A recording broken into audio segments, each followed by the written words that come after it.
Barbershop Podcast, episode number 68 from Hamilton, Ontario. The blizzard of 2014. 2014. 2014. Good save. Good save. How many? Well, you know, when you think about it, how many blizzards? I think it's 14. 14. Yeah. It sounds a lot better. Crazy day. A lot of people didn't go to work today. Nope, we did. We did. Everyone is here. Boots strapped on, ready to go to bring you another amazing dose of the good stuff. Music from the hotbed of Hamilton, Ontario. Boxo Studio. Barbershop Podcast. How you doing this week, Mr. Ryan Cannon? I'm doing quite excellent. Yeah, we've been working hard on a little project in-house, haven't we? Yes, we have. We've been working on a concept album as opposed to a compilation. It's a compilation, but it's more of a concept album that we're doing on mental health and promoting the discussion and reducing the stigma associated with mental health issues.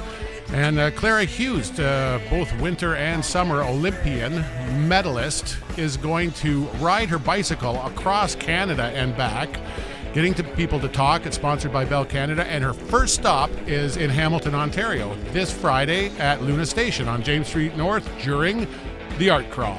And guess what, Ryan Cannon? What? Got a little showcase going on in there.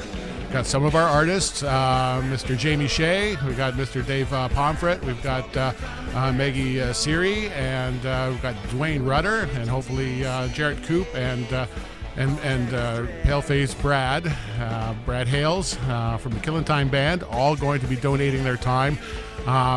This album, when it comes out, is going to be incredible, and I'm sure you're going to like it. Luna Station, which is right down at James Street North, a place where so many people came to Hamilton over the years, built what we call, or what we have been called, the ambitious city into what it was and what it is today. And one of the people who came on that train, who set up shop and changed Hamilton forever, was the father of our guest tonight. Rita Chiarelli, what an honor to have you in the studio tonight. I'd like to know about those early days. Tell me about your earliest recollection of Hamilton and being in this city. You know, speaking about coming in on a train, my parents spoke a lot about the fact that they landed in Halifax, and it was March, I think, and apparently it was quite depressing, probably a day like today. Not like Italy. Not like sunny Italy at all. And they came, landed in Halifax, and then took the train across Canada to Hamilton. And they spoke a lot about those early days. Those were before I was born. And pretty tough times. And my early recollection is that, you know, they worked very hard to make things happen and to put food on the table. Hardworking people. Yeah, they both worked in the cotton industry, or in the spinning. And it was that on Imperial on Sherman North by any chance? It was for many years they worked. There was one on Mary Street, I believe. And then for many years, my mother worked in Glendale Spinning Mills on Glendale, which is still there, I think. Well, during that era, in the 50s, there were over 800 factories producing in Hamilton, Ontario. So it was it was a draw for people coming, looking for a new life, a better life.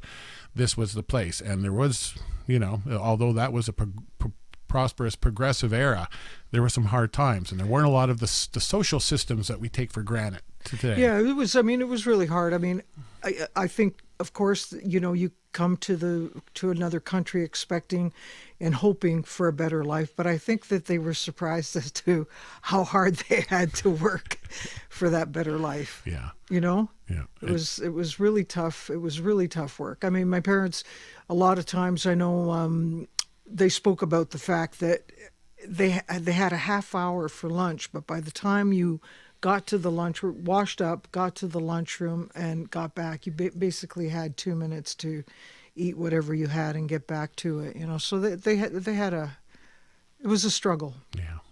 Now, you were the first child born in this country, the first native? I was the first and only one born in Canada. Yeah. Now, what were your earliest recollections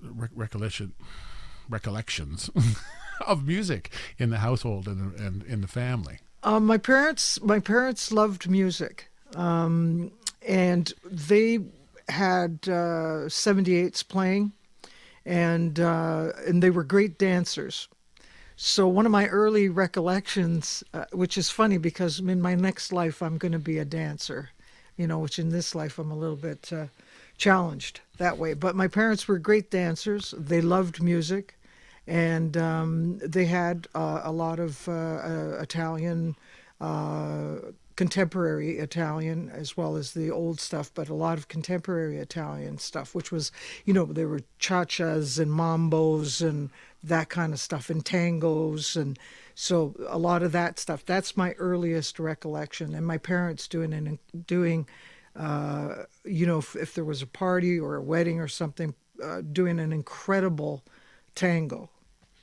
Now, was there any kind of clash between what your parents considered good music and some of the music maybe you started falling in love with as you grew up, where they were saying, what is this? Well, I think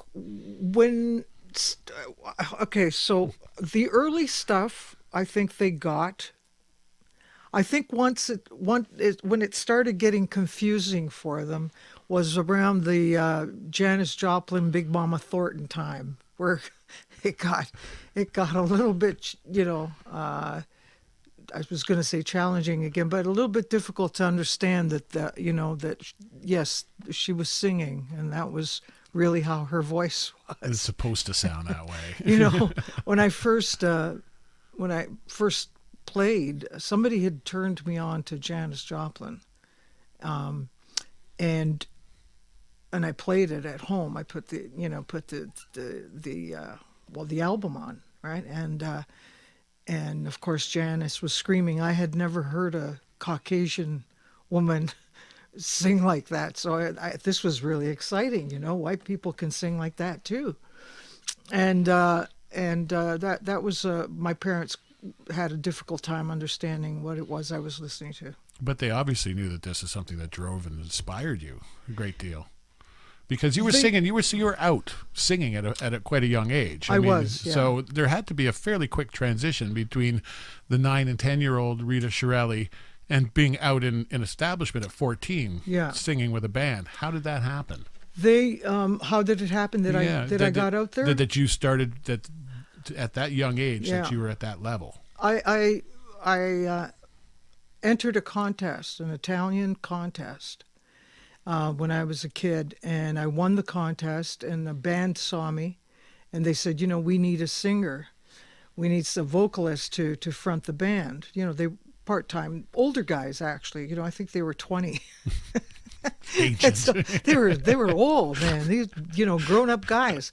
And the leader of the band actually ran into me at Eaton's. He remembered seeing me in this contest, and so he approached me and said, I've got a band, and we'd love it. We need a vocalist. And I said, well, you'd have to talk to my father, and it was really something, because he had to come over. He was Italian too, so that helped.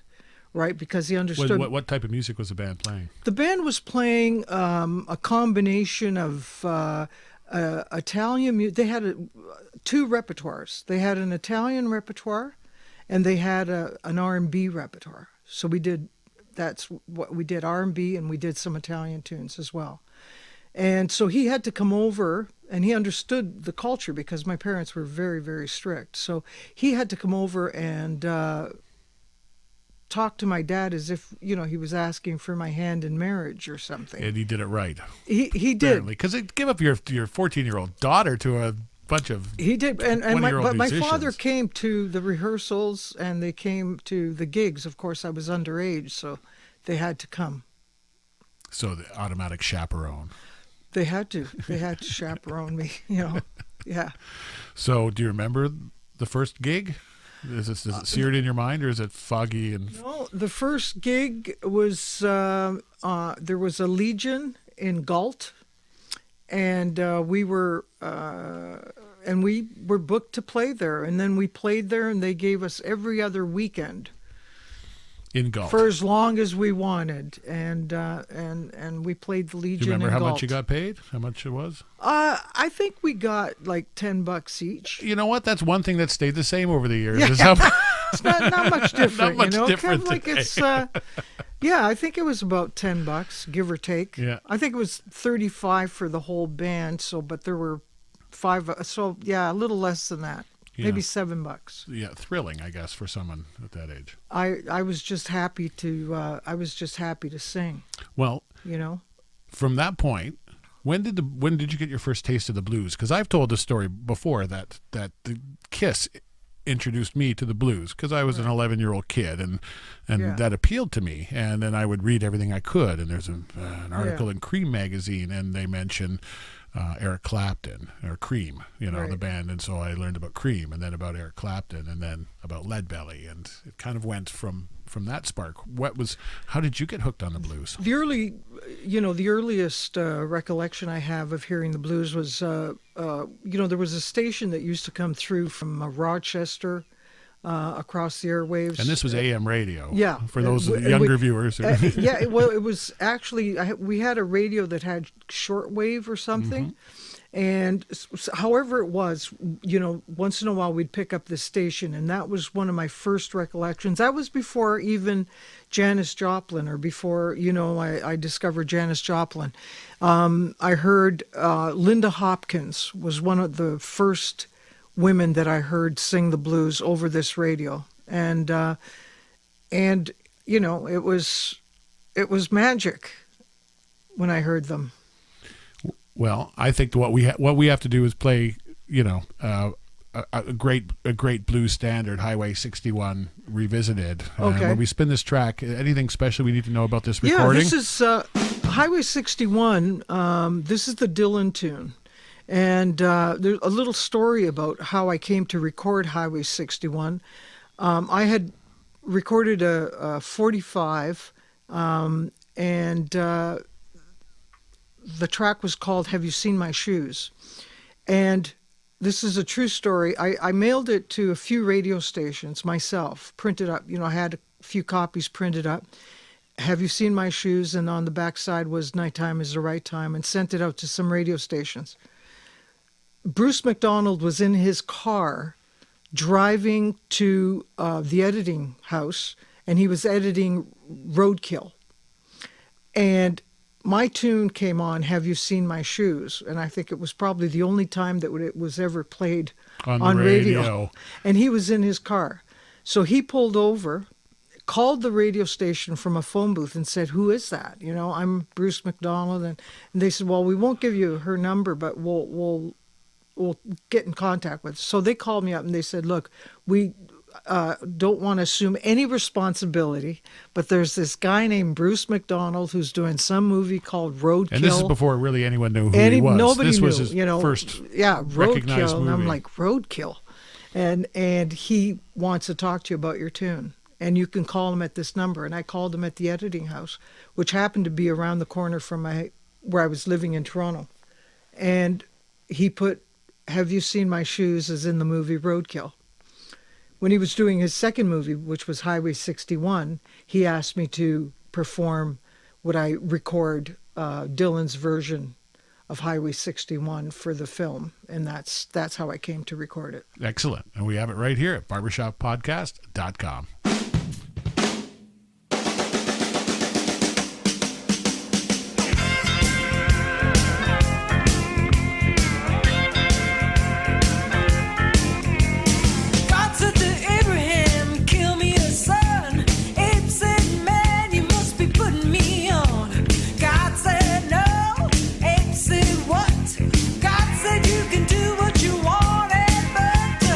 Next time you see me, come and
So he did that little Talking about special Colin thing. Linden. Yeah, Colin Linden there on guitar. What an amazing, amazing recording. He just, yeah, that was, pretty sure we did that live off the floor, which basically means we're all sitting there. I sang it at the same time. Everybody played at the same time. And we just the band. I haven't heard that track in a while. That's from my first CD, Road Rockets. And Smoking track. it smokes, man. It really goes. does. Yeah. Now, It's good. To the uninitiated, the blues is not monochromatic. You can't just say the blues anymore, and you can say jazz or rock. Yeah. There's so many different layers and textures.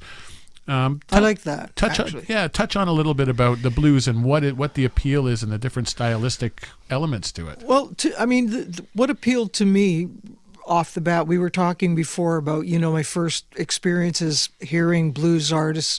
I was talking about, Linda Hopkins or Big Mama Thornton and Coco Taylor, Katie Webster and stuff like that. The first thing that impressed me about it was that, they were just pissed off. They were just telling it like it is, as opposed to what was playing on AM radio. I mean, it was a whole different bag. It was true and real, and AM radio was playing happy surfing music, and this was dangerous in a way, wasn't it? Well, it was. I mean, what could I possibly have in common with happy surfing people? Yeah. I'm the daughter of Italian immigrants that are working way too hard. A lot we closer to the barely have. sharecropper. We're okay, but things are tight, and I'm in Hamilton. Yeah.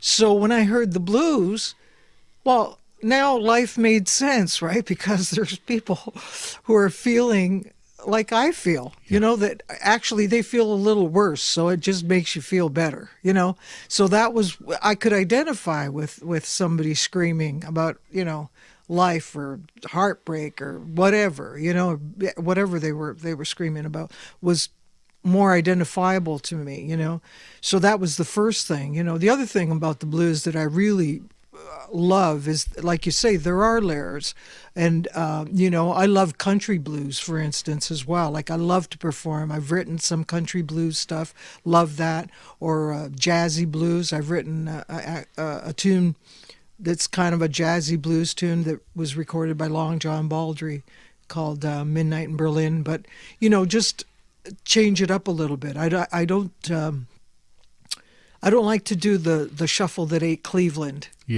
all the time. Yeah. As I put it, I like to say, I like to change it up a bit and explore the different layers of blues and country and the mixture. A lot of people don't know, but the early blues guys and the real early country guys, in some research I did, a lot of them, when they perform, were playing the same material, except, of course, performing it a little differently. The Carter family performed differently than, Right. Leadbelly or Yeah. something. But, a lot of the songs were the same, which I thought made sense. Excellent. Well, why don't you share a little bit of your stylistic leanings and play and sing a little something Rita Shirelli style?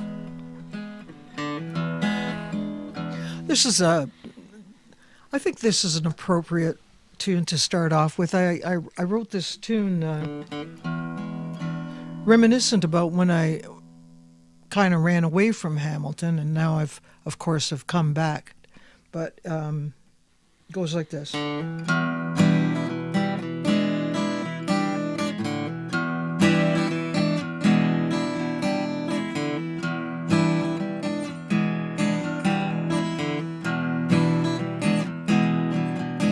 Well, I wish that I could tell you just the way I really feel, 'cause this pain in my heart and the tears that I cry are real. And it's a heartbreak, it's a heartbreak. You can run but you can't hide. No, you can't hide. Tell your mother I'm a horse of a different color. Yes, I am.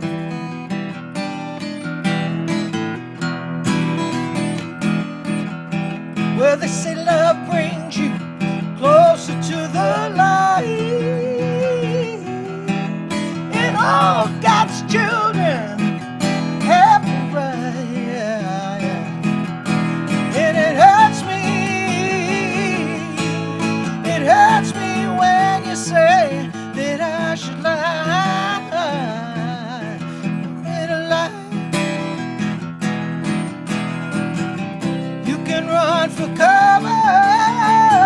I'm a horse of a different color. Yes, I am. Well, you can ride me just like sand.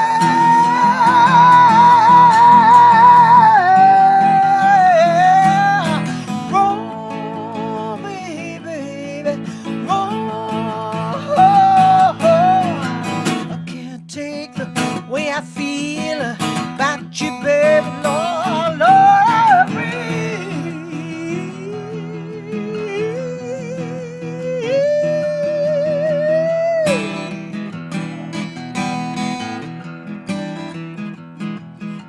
well, I wish that I could tell you just the way I feel. Yeah. Cause there's pain in my heart and the tears that I cry. It's a heartbreak, Lord. It's a heartbreak you can run, but you can't hide, Lord. You can't hide. You can tell your mother I'm a horse of a different color. Yeah, you can run for cover. I'm a horse of a different color. Yeah. Right along, Sally. Right along, Sally. You can ride me. You can ride. I wanna just ride me one time. Ride me 2 times. Ride me 3 times. You can ride.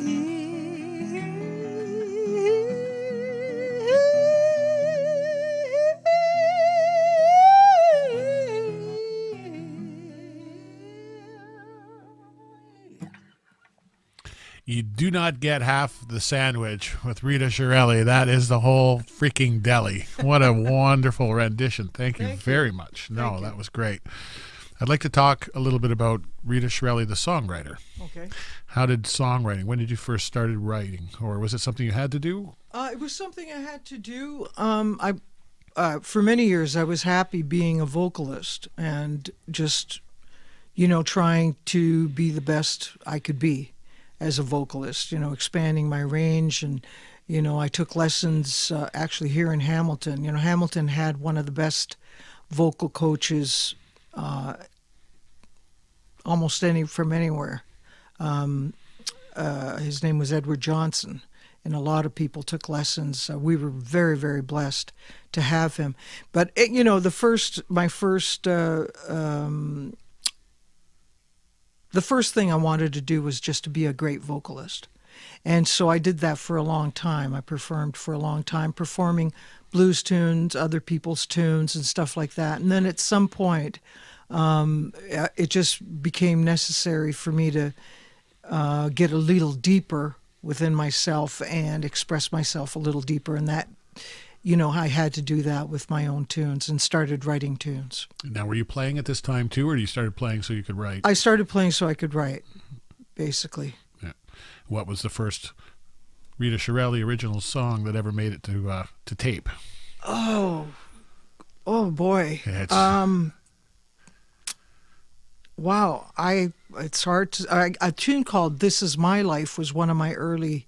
It's on the Road Rockets CD, and actually, there's a video. It was my first video as well. Yeah, I watched that the other day. Oh, did you? Yeah, you were pretty hottie bobati in that one. I was hottie bobati, but the interesting thing, about that video, a lot of people don't know. So this is a tune called "This Is My Life," and if you happen to see the video, folks, the director of the video was a gal, her name is Floria Sigismondi, and she's also originally from Hamilton, and it was her very first video as well, and it was my very first video, but she's gone on and is a famous videographer and also has made a film, The Runaways. She went on to do that, and she's she went on after that to do videos for David Bowie and what's the scary guy, Marilyn Manson. Yeah, that's scary. He scares me a little bit, but anyway, He's probably 50 now, so he's less scary. He scares me, but anyway, and yeah, went on to great things. But that was her first video. Excellent. Now, as you progressed along, when was the first sparkling nibble from the industry? When was the first time that you were noticed by what we call the industry? When you got a call from an agent or a record company or a radio station or something that made your big break? I think things really changed. For me, when I came back from Italy, I went to Italy in the 80s. I went to Italy. I really was going to just take a break. Things were going very badly for me in the business, it seemed. I was supposed to sign a record deal, and then it never happened. And then everybody was suing each other, and it was just like a nightmare. And so I kind of went to Italy for 3 weeks. I was going to go for 3 weeks to I got to leave for a while and collect myself. I wasn't sure if I could recover. It was just a mess, just one of those, everybody was suing everybody. And it had gotten to a really ugly point. But anyway, so I went to Italy, and this is a true story also. I ended up staying. I started eating and drinking the wine, and I ended up staying for 6 years. I went on vacation. Now, people, when I tell people I'm going on vacation, they get nervous because the last time I went on vacation and just never came back. Started just asking my parents to send more of my stuff. And but when I came back it was a great experience. By the way, I did a lot of studio work. I wrote a lot of stuff and. For other people, other artists as well. It was a really great, unexpectedly, it was a great learning time for me. I had done thousands of, live performances, but I hadn't done a lot of studio stuff. Right. And so this was an opportunity to get comfortable in the studio and do writing for other people on command, as it were, and get into, and that became how I made a living. And so when I came back, I recorded Road Rockets independently, and it was distributed by Stony Plain, and I guess that was sort of the first. Mr. Holger Peterson. And Holger Peterson. Richard Flohill was quite instrumental. Wonderful man. Yeah. Well, crusty old Englishman, but wonderful. He's getting crustier all the time, but we love him anyway. But interestingly, I dialed the wrong number and got Richard, believe it or not. And I said, I was calling. And he says, well, I know who you are. And from there, we talked and we met, and I recorded it independently, and he got the distribution deal for me.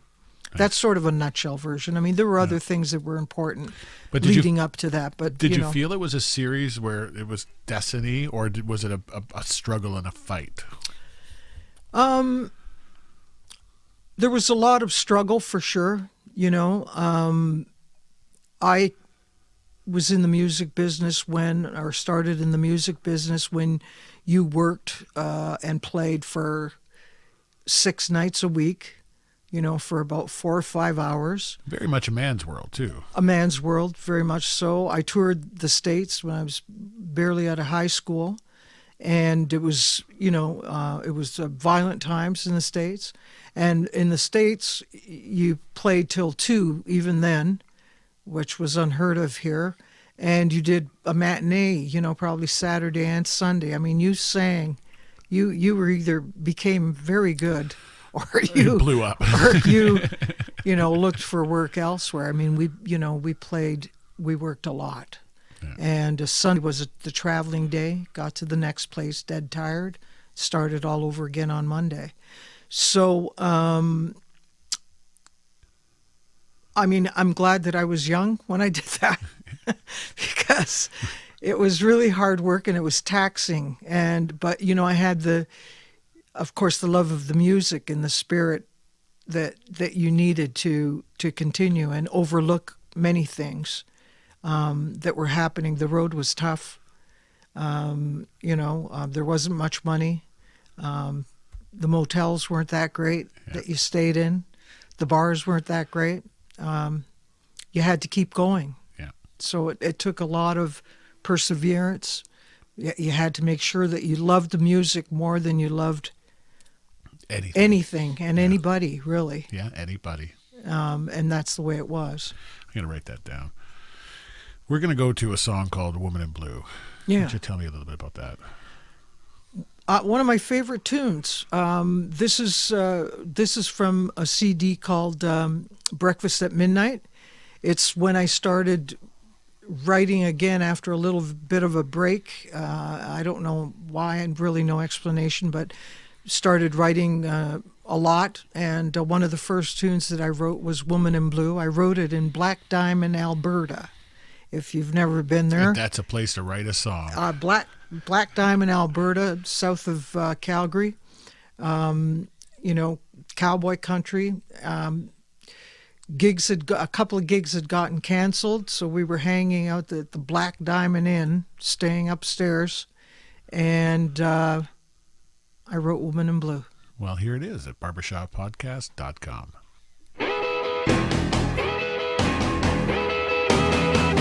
Does she know I'm the one you run to when she has done you mean?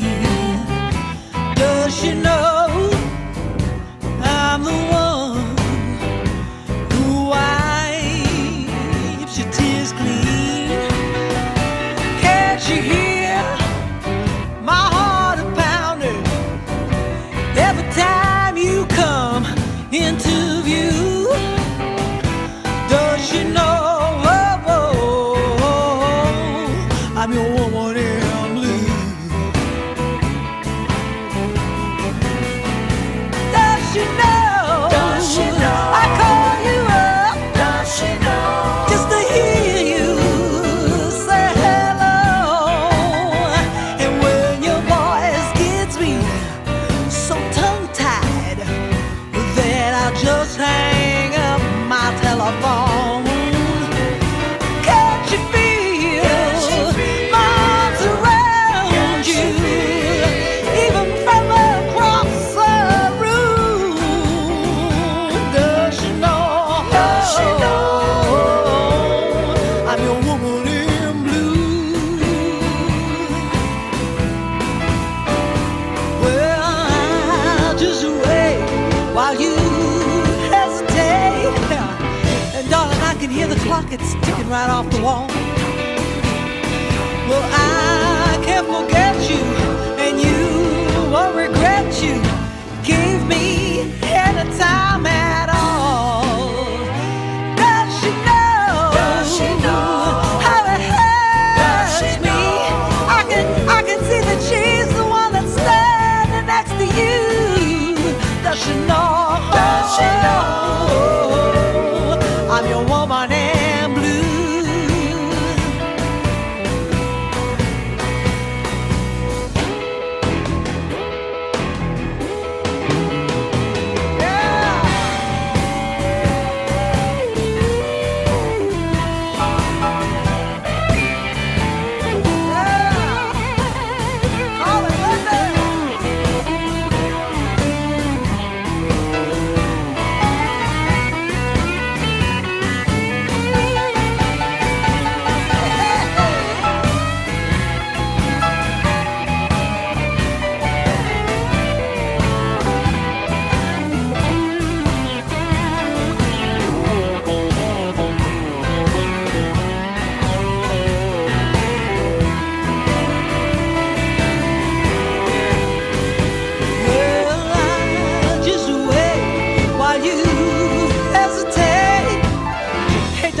can hear that clock, it's ticking right off the wall. Well, I can't forget you, and you won't regret you gave me any time at all. Does she know? Does she know how it happened?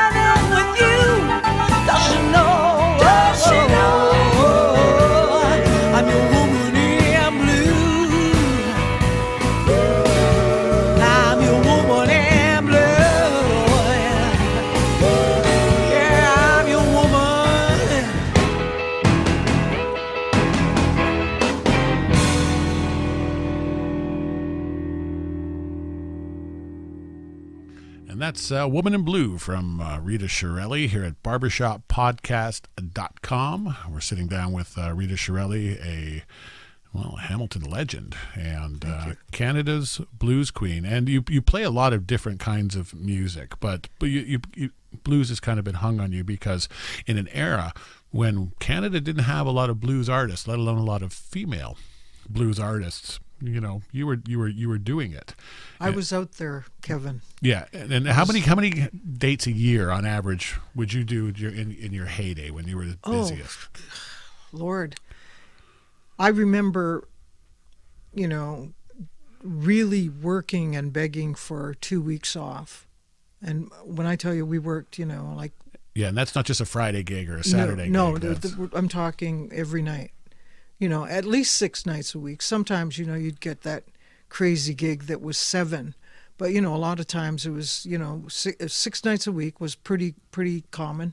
6 nights, and sometimes you'd get like the matinee, you know, thrown upon you as well. You know, there's suck every drop of blood.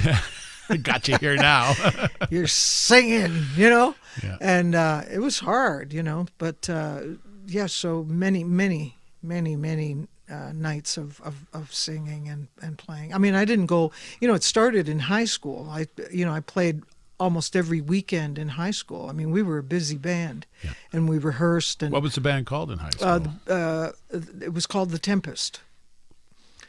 And we, you know, we played a lot. I mean, I never went to, you know, my not grade in a 12 teapot either. Yeah, I never went to my grade 12 prom. Not that I'm too sorry about that or anything like that. But what I'm trying to say is, you know, throughout especially the early years and many years actually, you know, beyond the early years, you know, you gave up a lot of personal stuff, right? Well, I can't. I'd have to, you know, maybe one day when I'll come back and I'll do a calculation in the meantime of a rough estimate of how many nights I've sang in my career. Yeah. I don't know. Well, you know, and as you said, it's got to be a labor of love, and there must have been periods, you know, where it's like you just had to go and refresh. You know, it's like and Italy obviously was one of those, but obviously you end up working, know, wherever you go. It's not like an artist can't stop painting. Yeah, a musician really, there's some element of the business or of the craft that you're going to keep doing, right? Yeah, Italy was a real bonus. It was a real surprise. I didn't expect to stay, but it was just. People just seemed so happy there, you know, and I was coming from, like I say, a nightmare of a situation, and they just seemed so happy. And also it was the time when I mean, I didn't have much money with me, but it was the time of the lira, way before the dreaded euro. And, you know, I could live pretty well for about $10-11 a day, believe it or not. And you're not even going to think about coming back to Canada between November and April, right? Yeah, it was just, you know, so you know, I started reflecting a little more later on in my career and taking time to, I mean, you know, going down Highway 61, taking time to do some research, taking time to figure some things out, you know, but for many years, the first years, it was just, you know, let's go, you know, we're going. That was it. Excellent. Do you remember where you were when you heard yourself on the radio for the first time? I do. Where were you? I was this is a big here deal in for Hamilton. musicians, you know. Yeah, I was here in Hamilton, and I was in my car, and they played one of my tunes, you know, and I was alone. Right, and you know, I wanted to honk to the people, waving. I'm radio, you know. Me. Yeah, okay, never mind. You know, like it was one of those, and it was exciting. It's always nice, you know, to hear somebody, you know, to hear yourself a little bit.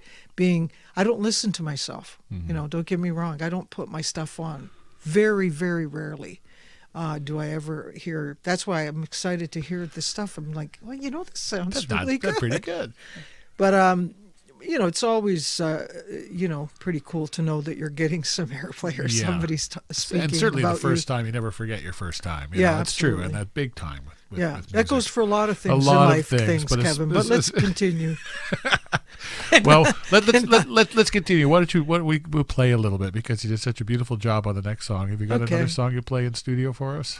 Yeah, I just trying to think of what I'd like to play for you, and Because you probably know 1,000 songs, I but know a they're lot like of jokes. You tunes. can't remember them all at once. all at once. But I'm going to play a tune that this was actually it's been a really I want to say successful tune for me. It was one of the first tunes that was put into a movie, an Adam Beach movie. It's a tune that people have played at really, they've emailed me or come up to me and said they've played it at really meaningful times in their lives. A mother had lost her daughter and tragically in an accident, and the mother came to me. We were in northern Alberta, and she wanted to see me on the break and said, this was the tune that they chose to play while they were showing pictures of her daughter's life and stuff like that. And, it was one of those realizations, one of the first times that you realize how a song, you do a song, you record it, you hope it's out there somewhere, but you realize that like that tune is really touching somebody, it really means something to somebody, and it was, that was that moment that it was like, wow, this is important, Yeah. And so here it is. It was one of my truer love songs. Wonderful. Not that my other love songs aren't true, but this was one of the first Extra true. extra true tunes. And this is called "If You Were Crying Over Me," and this is from watching someone that you love cry over someone else, right? So it goes like this.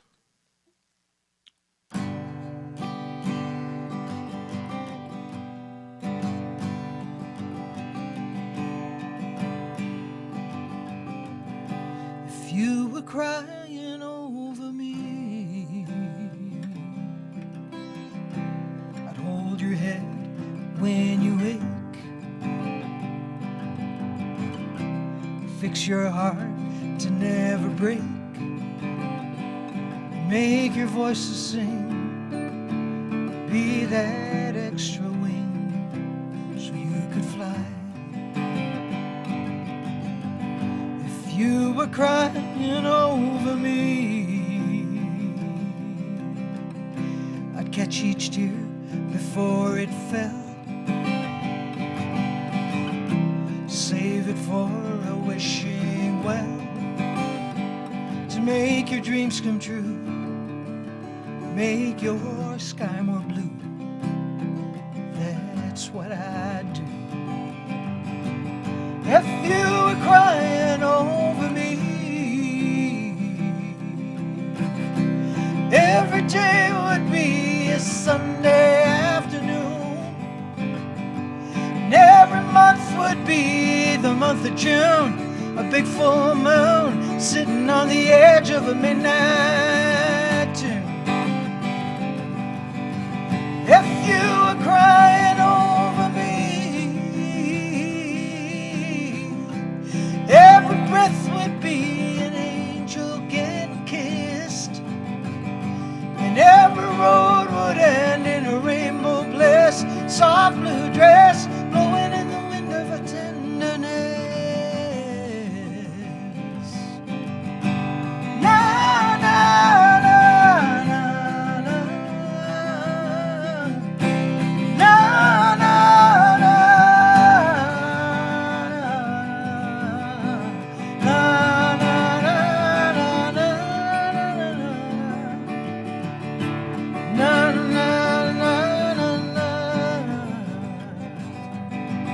if you were crying over me,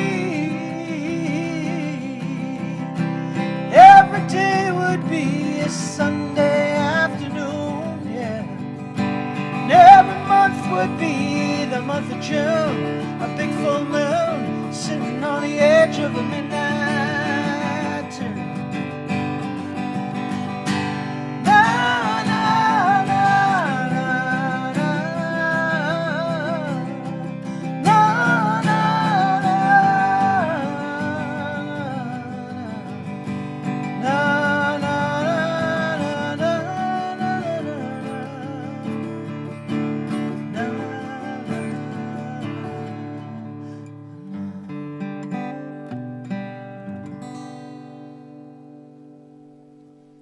You don't just get a voice like that. Rita Shirelli gracing us here at Barbershop Podcast.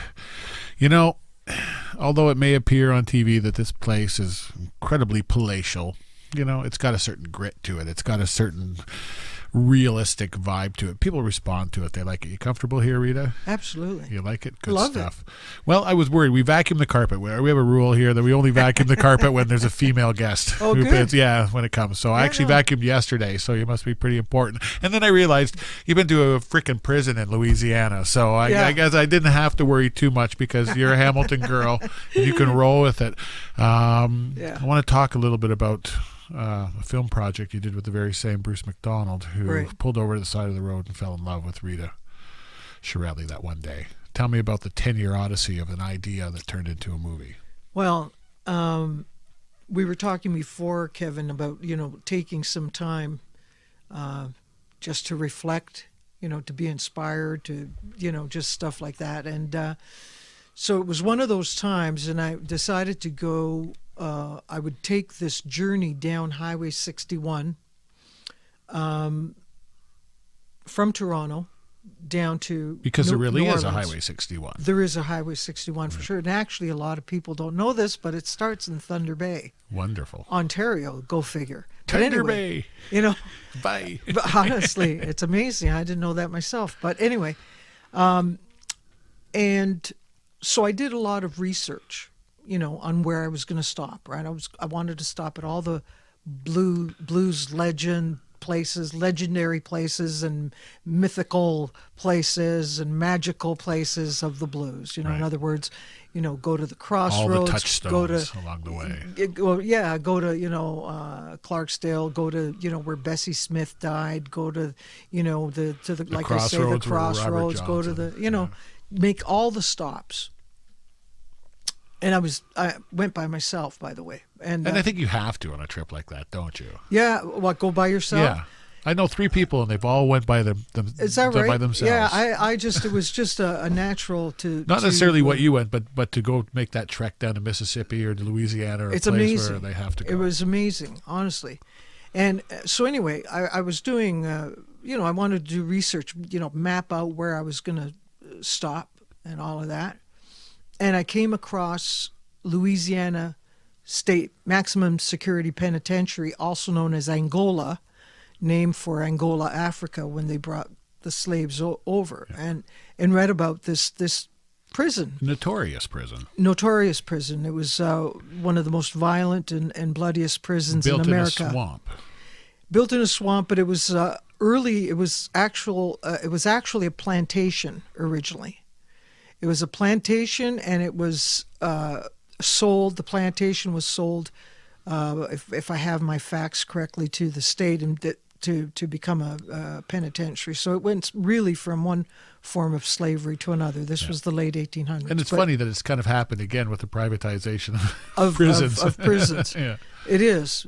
But anyway, I what was amazing about Angola was that they had recorded Lomax and a Dr. Oster, I think his name was, went down and recorded the inmates, including Leadbelly, Hogman Maxey, whatever it was, Pete Williams, and for a short time there were women incarcerated there, and they recorded the women, a couple of women singing tunes while they're, you know, doing their job, which was Actually either, working. you know, either, you know, some people said it was a wash machine, some people said it was a sewing machine, you know, the old sewing machines, and they recorded these inmates. So there's all So this. there's a rhythmic background and there's a Yeah, call there's and the response you know, going she's on. doing well, my man, you know. Yeah. But like I said, Lead Belly, all this. There's all these recordings done. The 20s, the 30s, and I was amazed. Here's this prison. All this bloodshed that's that had been shed on that land when it was a plantation and continued, but then there was all this wealth of incredible music that had been. It was fascinating. And music. Sorry, go ahead. No, well, this music, but I didn't really think anything more about that. I just had packed everything in a folder, and away I went. And I did stop in Clarksdale. I went to the different places they claim are the crossroads and whatever have you. And as I'm going down Highway 61, I'm traveling south on Highway 61. I see a sign that says Louisiana State Penitentiary, Angola, turn right. And you weren't planning on going. I was not planning anything, and I tell you the honest truth. It's still like the trip to Italy, you end up staying. The honest truth, I never planned it, never. And it was just spontaneous. It was like, wow, and I took the turn. And it happens to be close to Old Route 66 too, just a short, it ends at Angola Prison, this road. I took the road, and there was a gas station, convenience store type thing. I stopped the car, went in, and I said, "Do you have the phone number for Angola? I want to call them up." And she said, "Well, yeah, I do. It's 55." She knew it by heart because her boyfriend was in there. Yeah. So I called them up, and this would be impossible to do today because they want to know everything before they let you in. I don't know how this happened. I called them up. And I got one of the wardens. Her name was Warden Kathy Fontenot. And I said, "I'm Canadian. I'm a blues musician, and I'm traveling through, and I'm just fascinated." And somehow she said, "Well, why don't you come in and we'll give you a tour of the place." And I met her at the gates, and she gave me it's 18,000 acres. Wow. And drove me around, and showed me where Lead Belly probably stayed, where this was happening, all of this. It was incredible. And people are, it's pretty incredulous, but I tell you that's how it happened. Yeah. And then I met the big bopper, and that's Warden Burl Kane. He's the head guy. And you knew you had a charming job on your hand, didn't you? Yeah, I was, and his wife is Sicilian, by the way, but anyway. And I said, "Well, maybe one day I'll come back and, maybe do a concert, right?" And he said, "Well, you keep in touch, something like that." And I just couldn't get the place out of my mind. It's haunting, it's a haunting. There's something about the place. It's just the land, the haunting. And he said, there's probably been, these are his words, Warden Kane's words. There's probably been more suffering on this land than any other piece of land in America. Right? Yes. Every time somebody 100 prisoners a year died of unnatural causes. And like I say, the plantation too. When they do get an inmate that dies and nobody claims the body and they bury him, they have cemetery on the property. They start digging and they find old bones, from the days it was a plantation. Anyway, it's a really long story, but I couldn't get the place out of my mind. I just kept thinking about it and thinking about how I could work this out, and went down, asked if I could see them again, and went down. And then I thought, rather than doing a concert for the inmates, which they've turned down famous people to, it's like, somebody else doing a concert. I thought, well, maybe we should listen to who's there now. We should listen, and maybe do a concert music with as the a inmates. Salvation. What is music's place in this place? Right? What's happening now with music in this place, right?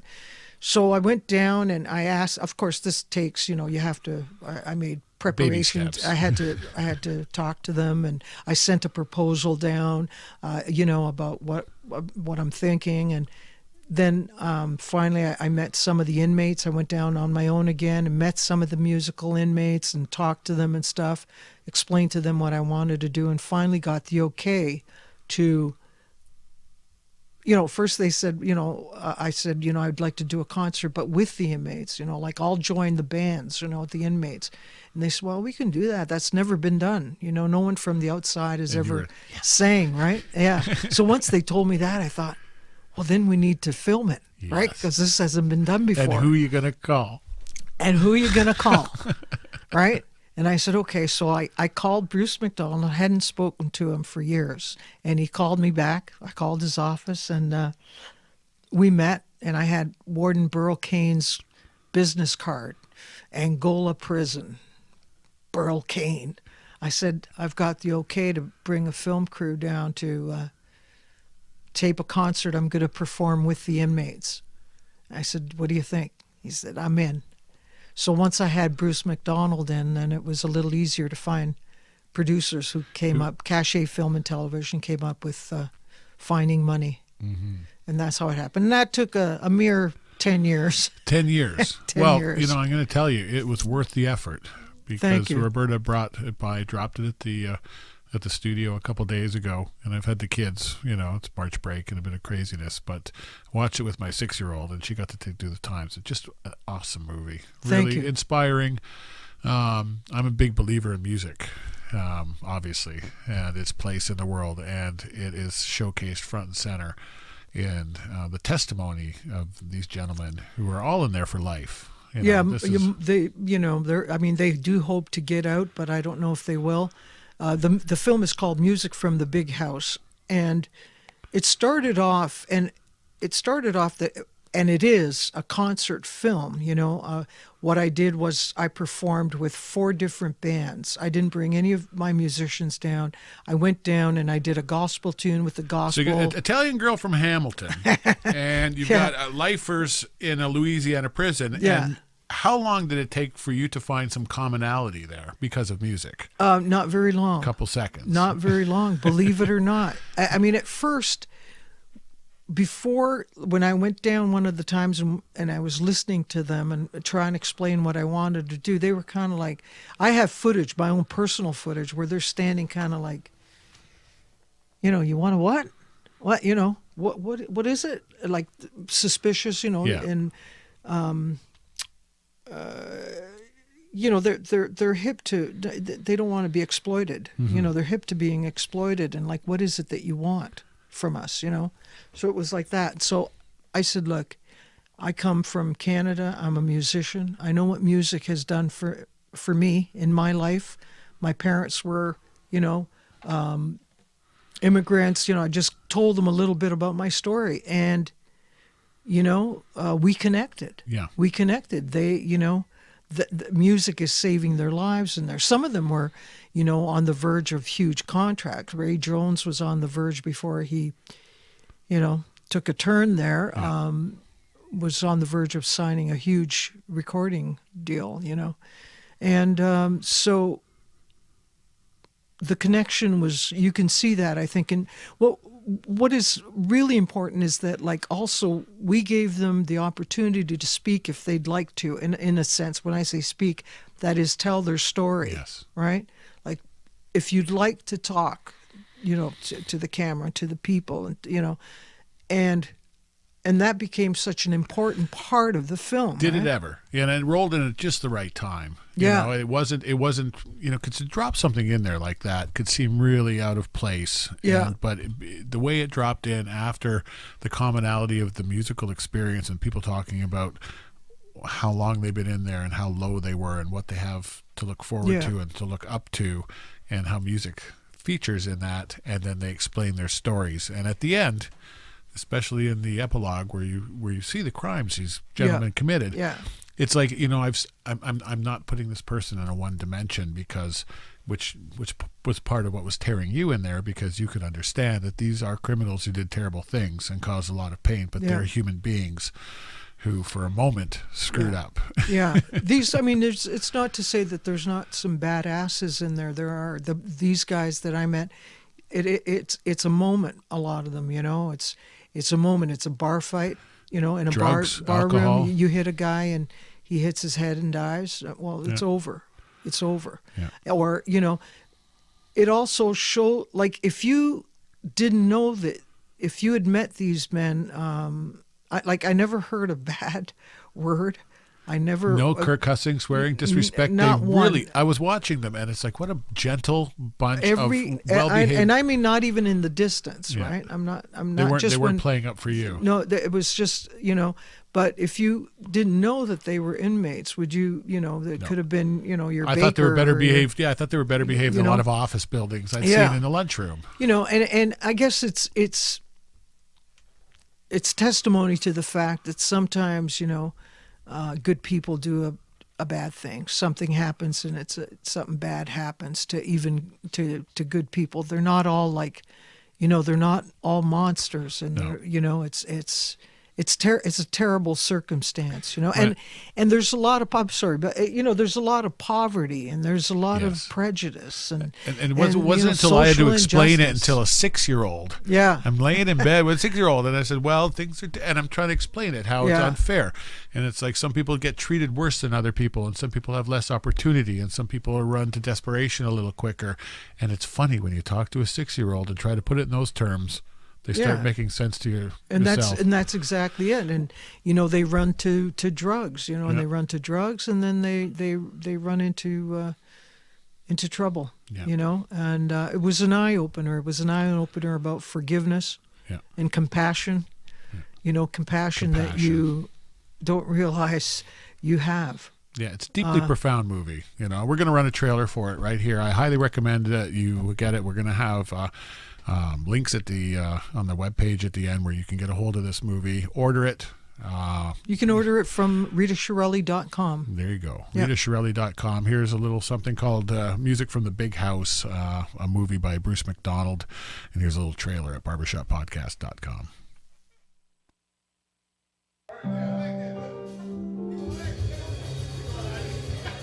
I had a dream last night.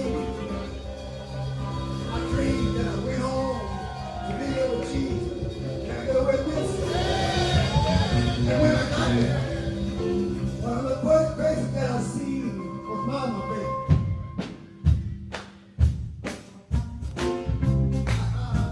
And I began to sing a song. And I know it's something more in my life. And my song says, hello, mother. Hello, mother. I need old mother.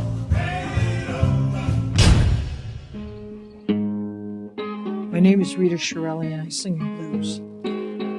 There's some incredible music coming from this place. The songs that I heard, you know, they were raw and real, just totally moved me. This is the idea for people to hear, guys that maybe will never come out of the prison. We're going to have a free concert and let this music be heard. Wait till you meet these guys. How you doing? Hey, Ray. How you doing, man? How are you? How you doing, man?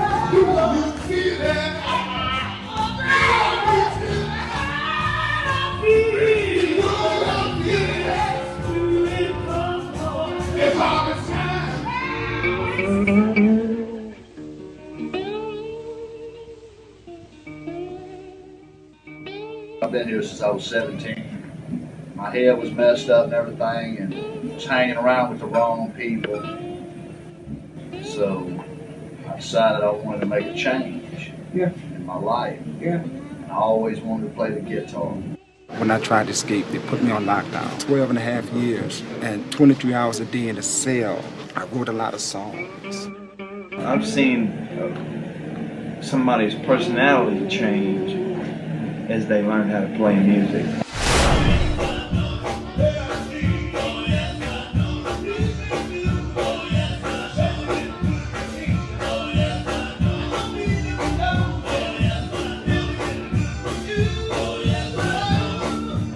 Now, the rest of the country might not think they deserve a second chance.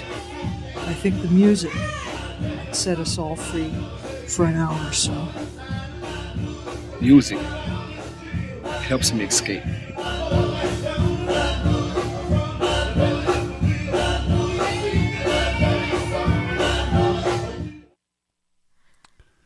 Beautiful. Music from the Big House. It's a film you have to see. I highly recommend it. And in the film, a beautiful little scene where Rita comes into prison, meets a bunch of the fellas, and introduces one of her songs. And you can see in the span of 45 seconds, true connections being made that anyone who's been on a stage or played with other people as a musician has experienced, and it's golden. And another reason why you should grab this film. I'm going to play a little Go Rest My Bones. Yeah, this was the tune I performed this tune with the a cappella group, four guys singing beautiful harmony. That clip in the movie is the first time they ever heard the song as well. So you see them kind of learning, listening on the fly, and then getting it, and they do that beautiful harmony.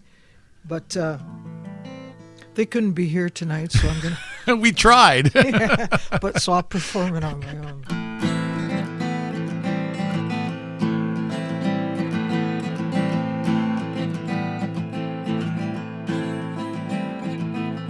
I'm gonna rest my bones.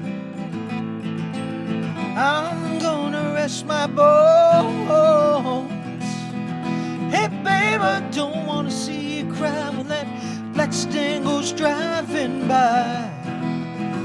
I'll rest my bones. Well, I went down to the Sea of Galilee. Preacher took one look at me. He said, woman, you better say your prayer before I take you out of here. I said, I don't care.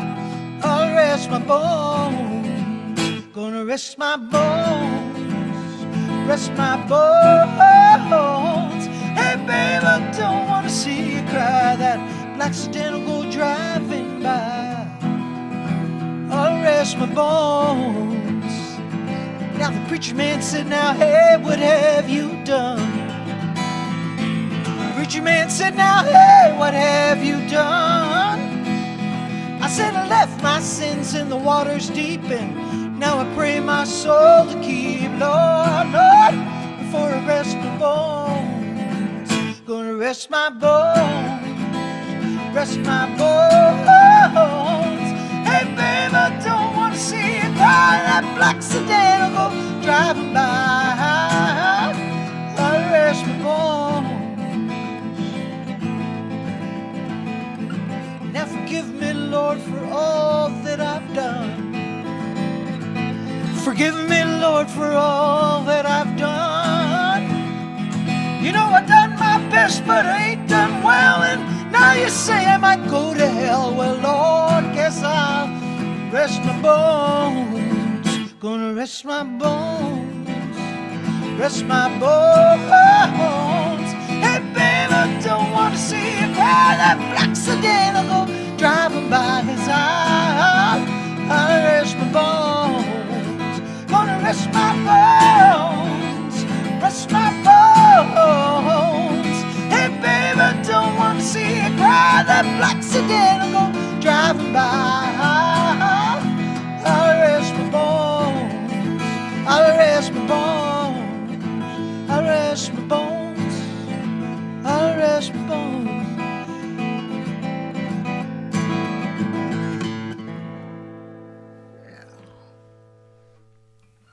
Rest my bones. Rita Shirley right here. Bucks' Studio, barbershoppodcast.com. My Wednesday night is better than yours, unless you're watching, and then yours is just as good.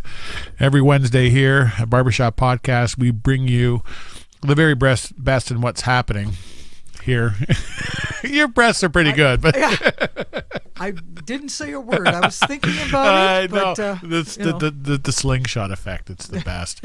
But I'm amazed every week, and I say this to people, I love doing this show because come Wednesday, I am constantly inspired by somebody who sits on that couch and blows me away. It's someone who's dedicated their life to an art that they've worked so hard at to get to the top 0.1% of what they do. And none of that is ever handed to you. I mean, you can't. It's one of those, if you are someone who's a seeker, who pursues truth and beauty, music is your thing. I mean, you can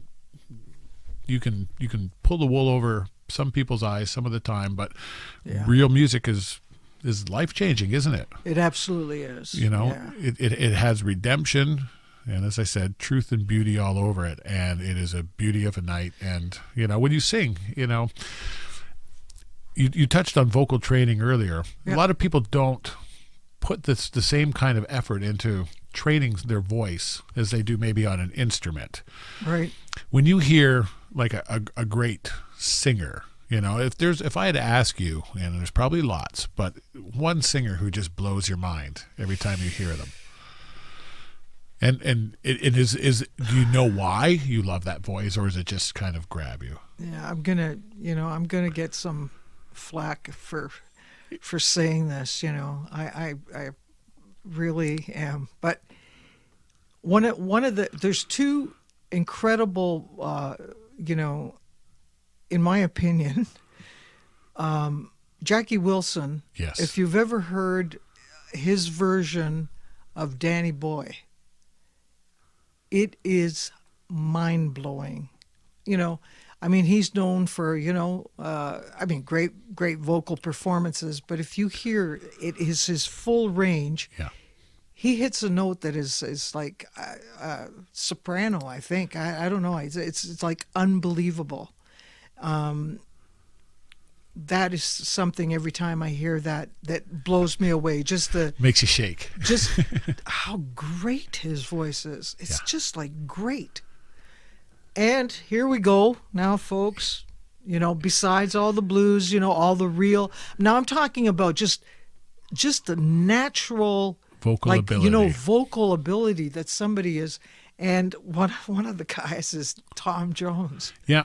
And I know people think, but like early stuff of Tom Jones, when he's singing full voice, and he's like singing right on a tenor, and then like and that's mind blowing. But of course, that was when I see some of the old clips and he's singing full voice like that. He had an incredible voice. yeah. What moves me what moves me a lot, I should say, about vocal performance is like sometimes people with a limited range can do incredible things emotionally to Yes. you. And that is stuff that, like, when you hear somebody, and It's not about chops, is it? It's and amazing. when it's not about chop. But I was talking now about just two incredible voices, Yeah. just natural, incredible voices. But, I, for the most part, am moved when somebody just moves me, and somebody can move you with 4 notes, Yeah.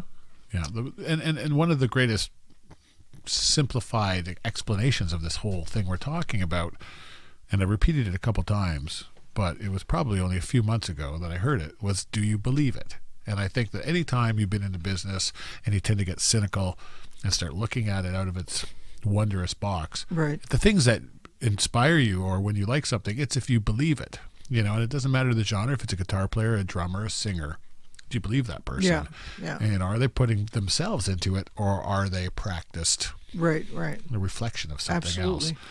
And being a true individual is where it's at. And I'm so glad we have one in the studio tonight. We want Thank you. We want to spin a track, and this is one you touched on earlier. This was your video, your first big budget video, just when video was pretty new on the market and there wasn't too many places to play videos, but it got a lot of exposure. Tell me about what you remember about I Can Change For You, about this tune. Oh, okay. There's a couple of videos about on this, but they're all live performances, so I'm not sure that Okay, that's... then it's probably not the one I'm thinking of. No. So The one that I was talking about before was a tune called "This Is My Life." Okay. That was the video was made by Floria Sigismondi, but "I Can Change For You." As a songwriter, every once in a while you get a song that comes to you in its entirety, right? It comes just like that. You don't have to work on the lyrics. You don't have to work on the melody. You don't have to work on the arrangement. Nothing. It just comes. And "I Can Change For You" is one of those tunes. I was in my car. Based all my tunes are based on my life, on my reality. And this was a situation where, people think because you're a musician and on the road that you're some sort of wild person. And what I was saying was I could maybe tame a few of those wild tendencies. And I was having this discussion, and I was in the car, and the song came to me, and it came to me exactly as you're about to hear And it. it's an incredible thing when you feel that you're a vessel now for something. It came exactly like that. I couldn't wait to get home to tape myself singing it, because I was worried it would be lost, of forget it, course. yeah. And got home immediately, put on the recorder, and recorded the song, and it's pretty much the version that you're about to hear is how it came to me. Well, wonderful. A little piece of divine guidance from Rita Shirelli here at barbershoppodcast.com. I can change for you.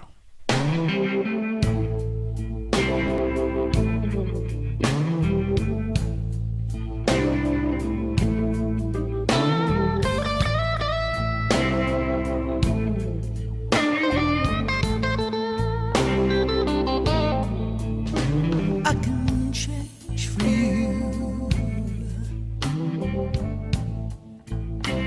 I could do all those things you want me to.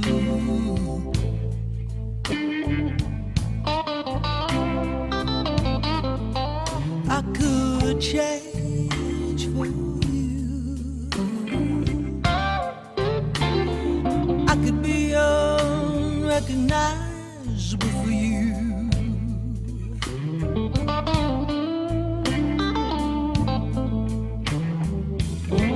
I'd go to church on Sunday.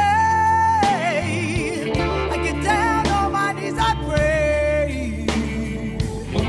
I'd stop all my drinking if you want me this way. I could change for you. I could do all those things we regret we do.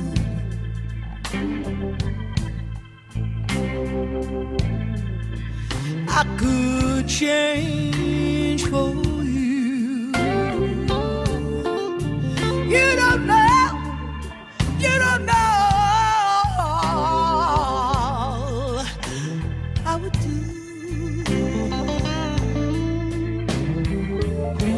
I'd work 7 days, baby.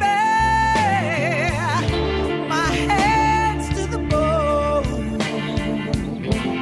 I'd save every dime for you alone. I could change for you.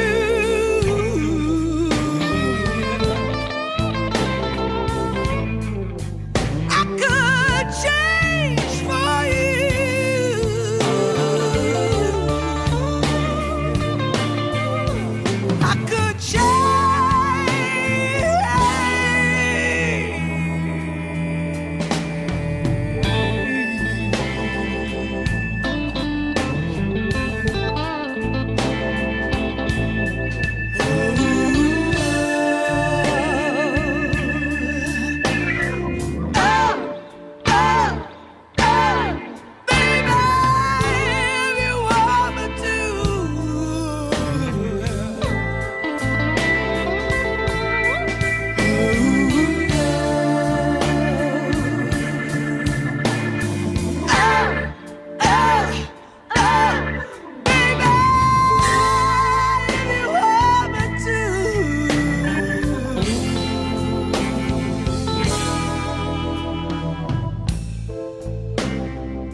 I could change for you.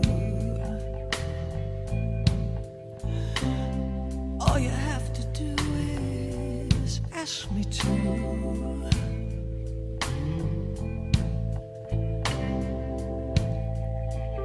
I could change for you. You don't know, you don't know. I would do. I'd go to church on Sunday, get down on my knees, I'd pray. I'd stop all my running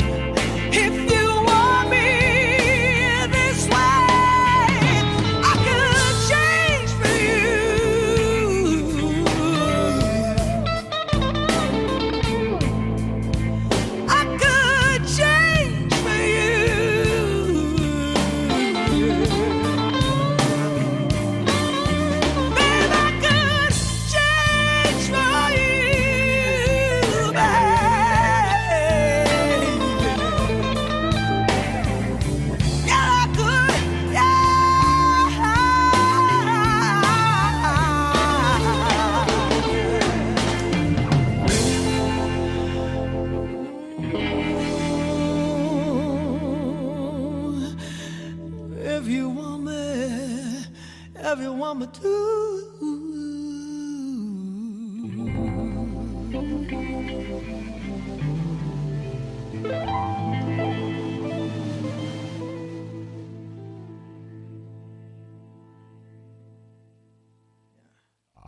Music is life. Life is music. I Can Change for You, Rita Shirelli. What a great night. Thank you so much. No, thank you. It's been a pleasure. Well, it's been my pleasure. I'm so glad you came in. I'm so glad you gave of yourself. And for someone who has had a rich and who's paid her dues, what would one thing you're going to leave with us? What is the lesson in the life lesson in music? Well, we've talked about it in that, you have to love the music, you have to feel the music and live it. Like when I write my tunes, I've lived those tunes. And I think that one of the things that I've learned as time has gone on is to be as honest as you can in your art, in your music. Be as honest as you can and tell the truth about who you are. Dig deep. Be honest, and it's amazing how many people.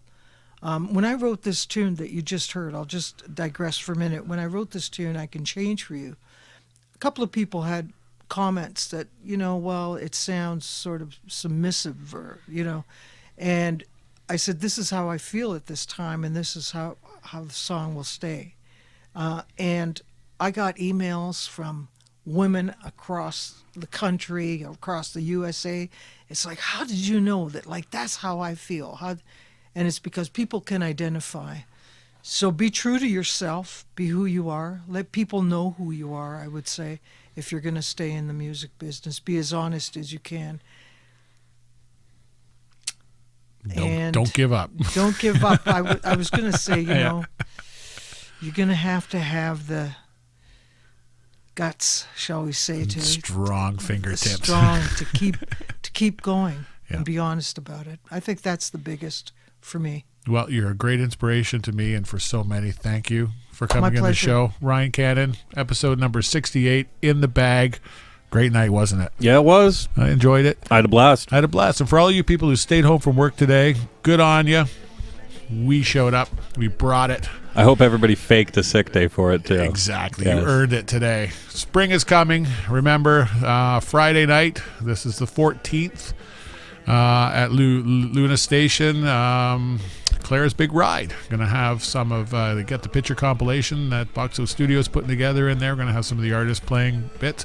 Come and support what she's doing, what Bell Canada's doing, and what the city of Hamilton's doing. It's during Art Crawl. If you've never been to an Art Crawl, second Friday in every month, Hamilton's popping. Thanks for coming out.